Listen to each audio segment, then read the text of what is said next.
ನಮಸ್ತೆ ವೀಕ್ಷಕರೇ, ನಾನು ನಿಮ್ಮ ಶ್ರೀ. ಇವತ್ತು ನಾನು ಕ್ಯಾಪ್ಸಿಕಮ್ ಗ್ರೇವಿಯನ್ನು ಮಾಡೋದನ್ನು ತೋರಿಸ್ತಿದ್ದೀನಿ. ಮೊದಲಿಗೆ ನಾವು ಕ್ಯಾಪ್ಸಿಕಮ್ನ ಈ ಶೇಪಾಗಿ ಕಟ್ ಮಾಡ್ಕೋಬೇಕು. ಆನಂತರ ಉದ್ದಕ್ಕೆ ಹೆಚ್ಚಿದ ಈರುಳ್ಳಿ, ಟೊಮೊಟೊ ಹಾಗೂ ಖಾರದ ಪುಡಿ, ಕೊಬ್ಬರಿ ತುರಿ ಮತ್ತು ಕಡಲೆ ಹಿಟ್ಟು. ಈಗ ನಾನೇನು ಕ್ಯಾಪ್ಸಿಕಮನ್ನು ಚೆನ್ನಾಗಿ ಹುರ್ಕೊಂಡಿದ್ದೀನಿ. ಅದಕ್ಕೆ ಇವಾಗ ನಾನು ಕಡಲೆ ಹಿಟ್ಟು, ಖಾರದ ಪುಡಿ ಹಾಗೂ ಸ್ವಲ್ಪ ಏನು ಮಾಡ್ತೀನಿ ಅಂತಂದ್ರೆ ಶೇಂಗಾ ಪುಡಿಯನ್ನು ಉದುರಿಸ್ಕೊತಿದ್ದೀನಿ. ಎಲ್ಲವೂ ಒಂದೊಂದು ಸ್ಪೂನಷ್ಟು ಹಾಕ್ಕೊಂಡು ಏನು ಮಾಡಬೇಕಂತಂದ್ರೆ ನಾವಿಲ್ಲಿ ಹಾಕ್ಕೋಬೇಕು. ಈಗ ನಾನು ಇದಕ್ಕೆ ಒಂದು ಸ್ವಲ್ಪ ಏನು ಮಾಡ್ತೀನಿ ಅಂತಂದ್ರೆ ಉದ್ದಕ್ಕೆ ಹೆಚ್ಚಿರ್ತಕ್ಕಂಥ ಈರುಳ್ಳಿ ಮತ್ತು ಟೊಮೊಟೊನ ಹಾಕೋತಿದ್ದೀನಿ. ಮತ್ತು ಏನು ಮಾಡಬೇಕಂತಂದ್ರೆ ಒಂದು ಸ್ವಲ್ಪ ಕೊತ್ತಂಬರಿಯನ್ನು ಹಾಕ್ಕೋಬೇಕು. ನೋಡಿರಿ, ಈ ರೀತಿ ಸ್ವಲ್ಪ ಕೊತ್ತಂಬರಿಯನ್ನು ಹಾಕ್ಕೊಂಡಿದ್ದೀನಿ. ಮತ್ತು ಒಂದು ಅರ್ಧ ಸ್ಪೂನಷ್ಟು ಏನು ಮಾಡೀನಿ ಅಂತಂದ್ರೆ ಅರಿಶಿಣ ಪುಡಿಯನ್ನು ಹಾಕೋತಿದ್ದೀನಿ. ರುಚಿಗೆ ತಕ್ಕಷ್ಟು ಸ್ವಲ್ಪ ಉಪ್ಪನ್ನು ಹಾಕ್ಕೊಡ್ರಿ. ಈಗ ಇದನ್ನ ಏನು ಮಾಡಬೇಕು, ಚೆನ್ನಾಗಿ ಮಿಕ್ಸ್ ಮಾಡ್ಕೋಬೇಕು. ನೋಡಿರಿ, ಈ ರೀತಿ ಮಿಕ್ಸ್ ಮಾಡಿಕೊಂಡು ಒಂದು 5 ನಿಮಿಷ ಬಿಡಿ. ನೋಡಿರಿ, ಇವಾಗ ಆಗಿದೆ.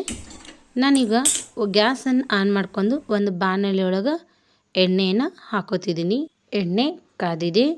ಇವಾಗ ನಾನು ಏನು ಮಾಡ್ತೀನಿ ಅಂತಂದ್ರೆ ಸ್ವಲ್ಪ ಸಾಸಿವೆಯನ್ನು ಹಾಕೋತಿದ್ದೀನಿ. ಸಾಸಿವೆ ಚಟಪಟ ಎಣ್ಣೆಯಲ್ಲಿ ಹುರ್ಕೋಬೇಕು. ನೋಡಿರಿ, ಈ ರೀತಿ.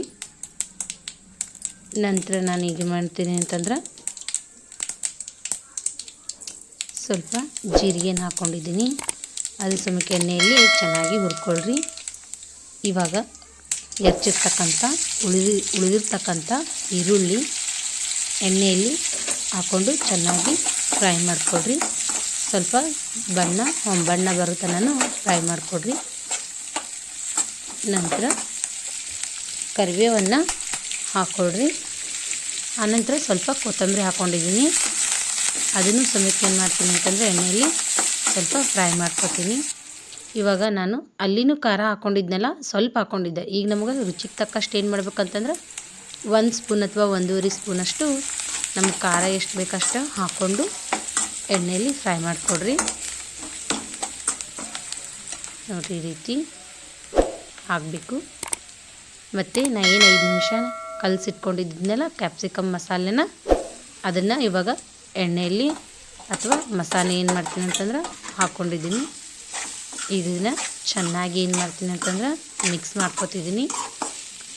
ನೀರು ಹಚ್ಚಲಾರ್ದೇ ಒಂದು 2-3 ನಿಮಿಷ ಏನು ಮಾಡ್ಬೇಕಂತಂದ್ರೆ ಎಣ್ಣೆ ಒಳಗೆ ಬೇಯಿಸ್ಕೊಡ್ರಿ. ಯಾಕಂದ್ರೆ ನಾವು ಆಲ್ರೆಡಿ ಏನು ಮಾಡಿದ್ದೀನಿ ಅಂತಂದ್ರೆ ಕ್ಯಾಪ್ಸಿಕಮ್ನ ಹುರ್ಕೊಂಡಿಟ್ಕೊಂಡಿದ್ನಲ್ಲ, ಅದಕ್ಕೋಸ್ಕರ ನಾನು ನೀರು ಹಾಕಿಲ್ಲ. ಇವಾಗಿದು ಆಗಿದೆ. ಇದಕ್ಕೆ ನಾನು ಏನು ಮಾಡ್ತೀನಿ ಅಂತಂದ್ರೆ ಸ್ವಲ್ಪ ಶೇಂಗಾ ಪುಡಿಯನ್ನು ಮತ್ತೆ ಮೇಲ್ಗಡೆ ಹಾಕ್ತಿದ್ದೀನಿ. ಈಗ ಒಣ ಕೊಬ್ಬರಿಯನ್ನು ಸ್ವಲ್ಪ ಹಾಕೋತಿದ್ದೀನಿ. ಸ್ವಲ್ಪ ಅಂದರೆ 2 ಸ್ಪೂನ್ ಅಥವಾ 1 ಸ್ಪೂನಷ್ಟು ಹಾಕ್ಕೊಡ್ರಿ. ನೋಡಿರಿ, ಇದನ್ನು ಸಮೇತ ನಾನು ಸ್ವಲ್ಪ ಮಿಕ್ಸ್ ಮಾಡ್ತಿದ್ದೀನಿ. ಇವಾಗ ಏನು ಮಾಡ್ತೀನಿ ಅಂತಂದ್ರೆ ನಾನು ಒಂದು ಅರ್ಧ ಲೋಟದಷ್ಟು ನೀರನ್ನು ಹಾಕೋತೀನಿ. ಹಾಕ್ಕೊಂಡು ಒಂದು 2-3 ನಿಮಿಷ ಮತ್ತೆ ಏನು ಮಾಡ್ತೀನಿ ಅಂತಂದ್ರೆ ಬೇಯಿಸ್ಕೊತೀನಿ. ನೋಡಿರಿ, ಈ ರೀತಿ ಸಣ್ಣ ಉರಿಯಲ್ಲಿ ಗ್ಯಾಸನ್ನು ಇಟ್ಕೊಂಡು ನಾವು ಬೇಯಿಸ್ಕೋಬೇಕು. ಇವಾಗಿದು ಚೆನ್ನಾಗಿ ಬೆಂದಿದೆ. ನೋಡಿರಿ, ಈ ರೀತಿ ನಾವು ಮನೇಲಿ ಮಾಡ್ಕೊಂಡು ತಿನ್ನೋದ್ರಿಂದ ಟೇಸ್ಟ್ ಅನಿಸುತ್ತಾ. ನೀವು ಒಂದು ಸಲ ಮನೇಲಿ ಮಾಡಿ ಹೇಗಿದೆ ಅಂತ ಕಮೆಂಟ್ ಮಾಡಿ ಹೇಳಿ. ಇವಾಗ ಕ್ಯಾಪ್ಸಿಕಮ್ ಗ್ರೇವಿ ರೆಡಿಯಾಗಿದೆ.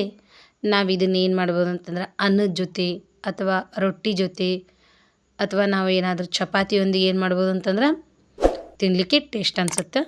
ಇವಾಗ ಕ್ಯಾಪ್ಸಿಕಮ್ ಗ್ರೇವಿ ರೆಡಿಯಾಗಿದೆ. ನೀವು ಮಾಡಿ ನೋಡಿ. ಈ ವಿಡಿಯೋ ನಿಮಗೆ ಇಷ್ಟವಾದಲ್ಲಿ ಲೈಕ್ ಮಾಡಿ, ಶೇರ್ ಮಾಡಿ, ಸಬ್ಸ್ಕ್ರೈಬ್ ಮಾಡಿ. ಧನ್ಯವಾದಗಳು.